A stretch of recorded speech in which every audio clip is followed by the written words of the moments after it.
मुनि अष्टावक्र अब राजा जनक को आत्मज्ञान के गहरे सूत्र बताते हुए कहते हैं कि जनक, आत्मा सदा मुक्त है। यह बंधन जो तुझे दिखाई दे रहा है यह केवल तेरा भ्रम है। तू सदा से मुक्त है जनक, परंतु तूने स्वयं को देह, मन और इंद्रियों से जोड़ लिया है। यही अज्ञान तुझे बांधता है। आत्मा तो ना जन्म लेती है ना मरती है। जो जन्म मरण के चक्र में फंसा हुआ प्रतीत होता है वह केवल और केवल शरीर है, आत्मा नहीं है। जब साधक यह विवेक करता है कि मैं शरीर नहीं हूं, तभी मुक्ति की झलक मिलती है। यह ज्ञान ग्रंथों से नहीं, केवल अनुभव से आता है। आत्मा को जानने के लिए भीतर उतरना पड़ता है। जनक, जब तू इस सच्चाई को अनुभव करता है तब तू संसार की सीमा के पार चला जाता है। इस पर जाने के बाद ना भय बचता है ना तामना, केवल शुद्ध साक्षी भाव रहता है। जनक, मन ही बंधन और मोक्ष का कारण है। मन की कल्पनाएं ही संसार को जन्म देती हैं। जब मन विषयों की ओर भागता है तो तू बंध जाता है। मन ही तेरा शत्रु भी है और मित्र भी। यदि तू मन को केवल साक्षी भाव से देखता है तो वह मित्र है, और यदि उसके जाल में फंस जाता है तो वही बंधन बन जाता है। साधक को चाहिए कि वह मन को केवल देखे, उसमें उलझे नहीं। यह जानकर कि मैं मन नहीं हूं, तू स्वतंत्र हो जाता है। जनक, आत्मा को समझने का भ्रम ही अज्ञान है, और जब यह भ्रम मिटता है तभी शांति का उदय होता है। आत्मा कभी बंधती नहीं, केवल मन के साथ तादात्म्य से संबंध हो जाता है। इसलिए चेतना को पहचानो, मन को नहीं। जनक, मन से ऊपर उठकर साक्षी भाव में ठहरो। मन परिवर्तनशील है, वह कभी सुखी होता है कभी दुखी, लेकिन तू जो इनका साक्षी है, साक्षी कभी नहीं बदलता। अष्टावक्र कहते हैं कि यदि तू मन की लहरों से प्रभावित होता है तो तू अज्ञान में है। साक्षी बनते ही तू एक स्थिर आकाश बन जाता है, जिसमें विचार केवल बादलों की तरह होते हैं और आते जाते हैं। जो साधक साक्षी में ठहरता है वही सच्चे अर्थों में मुक्त है। यह साक्षी भाव कोई प्रयास नहीं है, यह तो बस स्मरण है कि मैं देखने वाला हूं, विचार नहीं। इस देखने की क्रिया में ही समाधि है। जनक, जब तू स्वयं को देखने लगे तब तू बाहर से भीतर आ गया, समझ लेना। और विषयों में रति ही दुख का कारण है। मन जब विषयों में रमन करता है तभी दुख पैदा होता है। अष्टावक्र यह स्पष्ट करते हैं कि विषय वासनाएं ही दुख का कारण है और कुछ भी नहीं। वह कहते हैं कि जब तू विषयों में सुख ढूंढता है तो तू बाहर की ओर भागता है, पर आत्मा की ओर बढ़ने के लिए भीतर की ओर मुड़ना पड़ता है। विषय क्षणिक सुख देते हैं और फिर वही बंधन बनते हैं। जैसे मधु में विष छिपा हो, वैसे ही विषयों के पीछे दुख छिपा होता है। साधक को चाहिए कि वह विषयों का अनुभव करे पर उनमें आसक्त ना हो। यह वैराग्य आत्मज्ञान की प्रथम सीढ़ी है। जब तू विषयों को देखता है पर उनमें लिप्त नहीं होता, तब तू भीतर की ओर जागता है। यही जागरण तुझे स्थायी सुख की ओर ले जाता है, और साक्षी भाव आत्मा की सीढ़ी है। जनक, तू शरीर नहीं है, मन नहीं है, विचार नहीं है, तू केवल साक्षी है। और इन बातों को केवल दोहराओ मत, अनुभव करो। बार बार यह जानना ही आत्मा की ओर पहला कदम है। जब तू अपने भीतर उस देखने वाले को पहचानता है तब सारा द्वैत समाप्त हो जाता है। साक्षी का ना कोई जन्म है ना कोई मृत्यु है, वह तो केवल है, सच्चित और आनंद। साक्षी बनने के लिए ध्यान कर, अपने विचारों, भावनाओं और क्रियाओं को बिना हस्तक्षेप के देखता जा, पर प्रतिक्रिया मत दे। धीरे धीरे तू इन सब से अलग हो जाएगा, और जब तू अलग हो जाएगा तब तू आत्मा में स्थित हो जाएगा। जनक, संसार का कोई वास्तविक अस्तित्व है ही नहीं। अष्टावक्र यही समझाते हैं कि यह संसार तो एक भ्रम है। संसार केवल एक मन की कल्पना है। जैसे स्वप्न में हम सब कुछ देखते हैं, सब कुछ पर जागते ही सब कुछ लुप्त हो जाता है, वैसे ही संसार भी केवल एक भ्रम है और आत्मा इस भ्रम से अछूती है। साधक जब मन से ऊपर उठता है तभी वह जान पाता है कि यह सब केवल दृश्य है, दृष्टा कोई और है। यह जानकर भीतर मौन उतर आता है। संसार को त्यागना नहीं है, संसार से भागना नहीं है, और संसार से चिपकना भी नहीं है। दोनों ही बंधन के कारण बन जाते हैं, क्योंकि त्यागी त्याग में सुख ढूंढने लगता है और भोगी को तो भोग में सुख दिखता ही है, ना भोगना है। उसे जानकर उससे परे उठ जाना है। यह पार उठना ही आत्म साक्षात्कार है। तब ना कोई आग्रह बचता है ना प्रतिरोध, बस शांति रह जाती है। और जनक, यह सुख दुख मन की अवस्थाएं हैं, आत्मा पर प्रभाव नहीं डालती। अष्टावक्र कहते हैं कि जो आत्मा को जान गया उसके लिए ना सुख मायने रखता है ना दुख। ये दोनों मन की प्रतिक्रियाएं हैं। आत्मा तो केवल देखती है, तटस्थ, शांत। जब तू दुख से ग्रस्त होता है तो तू मन में है। जब तू साक्षी बनता है तब सुख दुख तुझसे टकरा कर लौट जाते हैं। साधक को चाहिए कि वह दुख में भी देखे और सुख में भी। यह देखना ही साधना है। तब तू एक गहरे मौन में उतरता है जहां सब कुछ सम हो जाता है। यही समत्व योग है जनक, और यही आत्मा की स्थिति है। और जनक, आत्मा का अनुभव ही सच्चा ज्ञान है। पढ़ना, सुनना और समझना यह केवल प्रारंभिक स्तर है। अष्टावक्र कहते हैं कि जब तू आत्मा का प्रत्यक्ष अनुभव नहीं करता तब तक तेरा ज्ञान अधूरा है। आत्मा को शब्दों में नहीं बांधा जा सकता, वह तो मौन में प्रकट होती है। जब तू अपने भीतर पूरी तन्मयता से बैठता है, विचारों को देखता है और उनमें उलझता नहीं, तब धीरे धीरे आत्मा की झलक मिलने लगती है। यह झलक ही सारे द्वंद्वों को समाप्त कर देती है। यही तो ब्रह्म ज्ञान है जनक। इसे पाने के लिए बाहर नहीं जाना, केवल तुझे भीतर उतरना है। और याद रखना जनक कि इच्छा ही बंधन का मूल कारण है।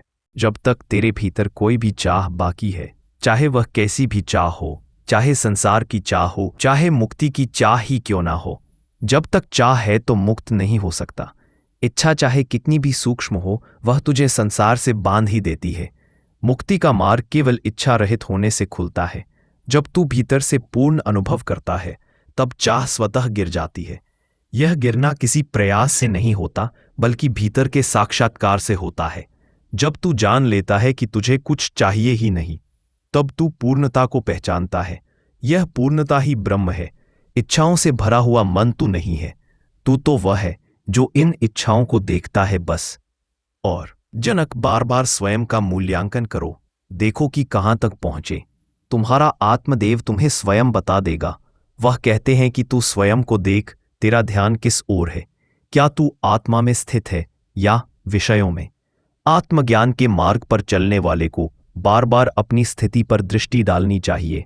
बार बार अपने अंदर झांकना चाहिए कि कहां तक पहुंचाऊं। क्या मेरे अंदर दया, सत्य, संतोष कुछ भी आ रहा है? यदि तू भीतर अशांति पा रहा है तो कहीं ना कहीं तू विषयों में लिप्त है। और यदि तू शांत है, स्थिर है, तो तू सही दिशा में है। आत्मनिरीक्षण ही साधना का केंद्र है जनक। जब तू अपने भीतर के झूठ को देख लेता है तब सत्य अपने आप प्रकट होता है। सत्य कहीं बाहर से नहीं आता, वह तो भीतर से खुलता है, भीतर से जनता है, भीतर से प्रकट होता है। और एक बार प्रकट हुआ तो ऐसा प्रकट होता है कि जीवन के सारे दुख समाप्त हो जाते हैं, जीवन शांत हो जाता है और आत्मा लबालब इस अस्तित्व को पूर्ण कर देती है। और जनक, गहरी बात यह है कि मन को साधना नहीं है। तुझे इसके लिए केवल मन को समझना है। मन को दबाना, त्यागना या बलपूर्वक रोकना कोई समाधान है ही नहीं। प्रारंभ में ठीक है साधना के लिए, ताकि तुम एक सही मार्ग को पकड़ लो।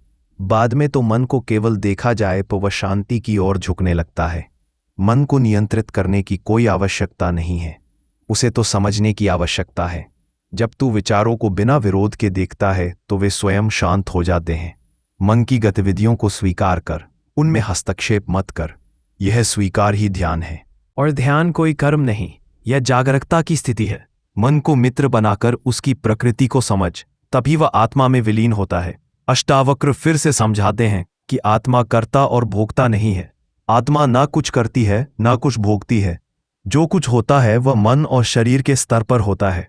और जब तू स्वयं को कर्ता या भोक्ता मानता है तब बंधन जन्म लेता है। आत्मा केवल देखती है, वह कभी भी किसी क्रिया में संलग्न नहीं होती। यह जानना है कि मैं कुछ कर ही नहीं रहा हूं, साधना की सर्वोच्च स्थिति है। यह जानकर तो अपने अहंकार से मुक्त हो जाता है। फिर तू जो भी करता है वह सहज होता है, उसमें कोई अभिमान या अपेक्षा नहीं रहती। और यही तो निष्काम कर्म है। जलक और अष्टावक्र बार बार विवेक पर बल देते हैं। वह कहते हैं कि विवेक ही मुक्ति का द्वार है। और विवेक क्या है? विवेक यही सत्य असत्य का ज्ञान, क्षणिक और शाश्वत का ज्ञान।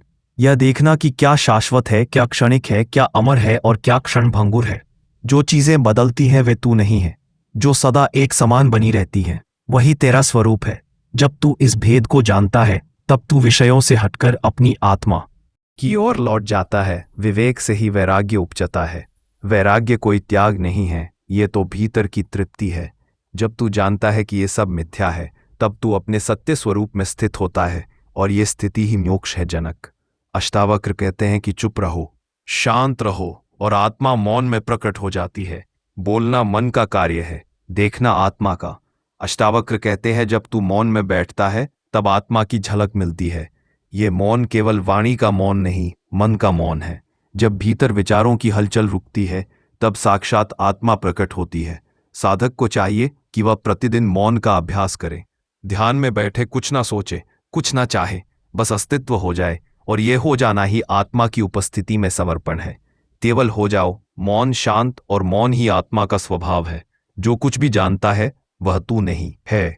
अष्टावक्र आगे कहते हैं कि जो वस्तुएं तू जानता है वह सब तू नहीं है। तू जानता है शरीर को, अतः तू शरीर नहीं है। तू जानता है मन को, अतः तू मन नहीं है। जानता है विचारों को, तो तू विचार नहीं है। तू जानता है भावनाओं को, तो तू भावना नहीं है। जानने वाला ही आत्मा है, जो जानता है पर स्वयं कभी नहीं जाना जाता। यही दृष्टा तेरा सत्य है। जब तू इस बोध में ठहरता है तब सारा बंधन समाप्त हो जाता है। बंधन केवल असत्य से तादात्म्य के कारण होता है, और असत्य को समझने के लिए केवल बुद्धि का ज्ञान काफी है। लेकिन आत्मा को समझने के लिए बुद्धि का ज्ञान काम नहीं आएगा, और उसके लिए कोई साधन भी नहीं चाहिए, केवल सजगता चाहिए। अष्टावक्र कहते हैं कि आत्मा कहीं बाहर नहीं है जिसे साधनों से प्राप्त किया जाए। वह तो तेरे भीतर सदा विद्यमान है, केवल तू उसका स्मरण कर और वह प्रकट हो जाती है। जब कोई साधन, कोई क्रिया, कोई पूजा इसे ला ही नहीं सकती, तो तू क्यों व्यर्थ के प्रयास करता है? केवल सजगता इसे ला सकती है, तो तू सजगता में ठहर, सजगता से देख। केवल अंधेरे में दीप जलाओ तो प्रकाश होता है, वैसे ही अज्ञान में जागो तो आत्मा प्रकट होती है, और यह जागना ही तो साधना है। और जनक, आत्मा ही सत्य है, शेष सब कुछ भ्रम है। इस संसार में जो भी तू देख रहा है वह एक परिवर्तनशील दृश्य है। आत्मा ही वह सत्य है जो सदा एक सा है। जब तू दृश्य से हटकर दृष्टा की ओर लौटता है तब तुझे वास्तविक शांति मिलती है। अष्टावक्र कहते हैं जो सदा रहता है वही तो सत्य है, जो बदलता है वही तो भ्रम है, और साधक को इस गहरे सत्य को अनुभव करना चाहिए।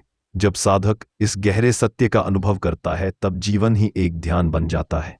अष्टावक्र आगे समझाते हैं कि जनक, मुक्त व्यक्ति को कुछ करना नहीं होता। जो आत्मा को जान गया वह कुछ करने की आवश्यकता से ही परे हो जाता है। उसका हर कार्य सहज होता है, उसमें प्रयास नहीं होता।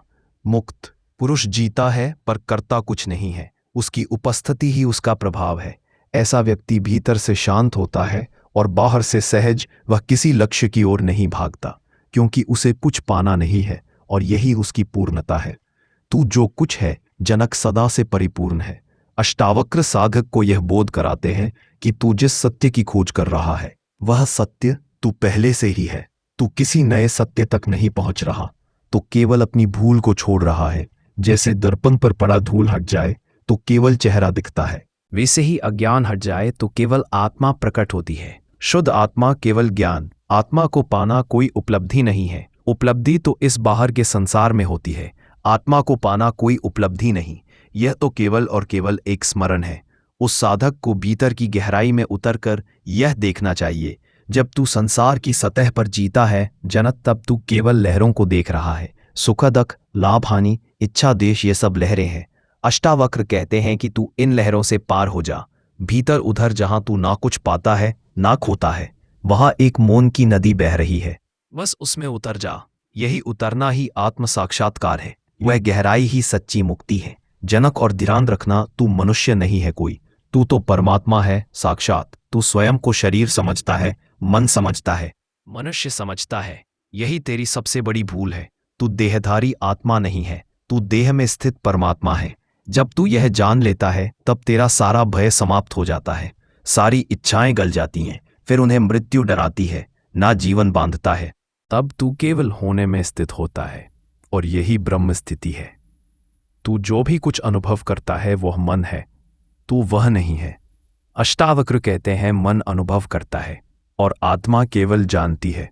सुख दुख, स्मृति, कल्पना सब मन के क्षेत्र है, लेकिन तू इन सबसे परे है। तू वह है जो इन अनुभवों को जानता है पर उनमें फंसता नहीं है।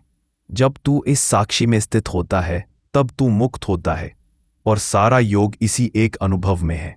और ध्यान रखना, जनक, आत्मा को पाने के लिए कुछ भी छोड़ना नहीं पड़ता। त्याग बाहर का नहीं, भीतर का होता है। विषयों को छोड़ना नहीं, विषयों में लिप्तता को छोड़ना है। जो भीतर से तृप्त है वह विषयों से निर्लिप्त रहता है।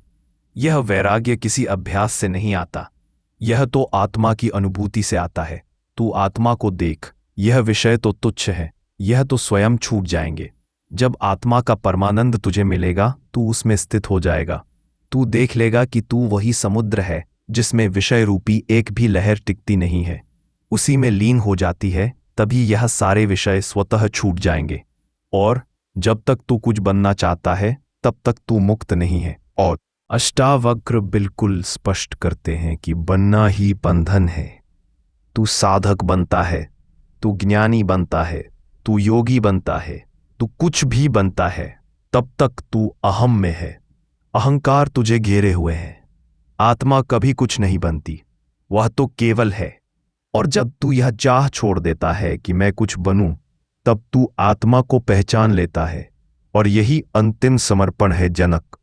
और अंत में केवल आत्मा ही बचती है, शेष सब कुछ मिट जाता है। जनक, जब तू स्वयं को जान लेता है तब भीतर का मौन ही तेरा घर बन जाता है, और वही मौन तुझे मुक्त कर देता है।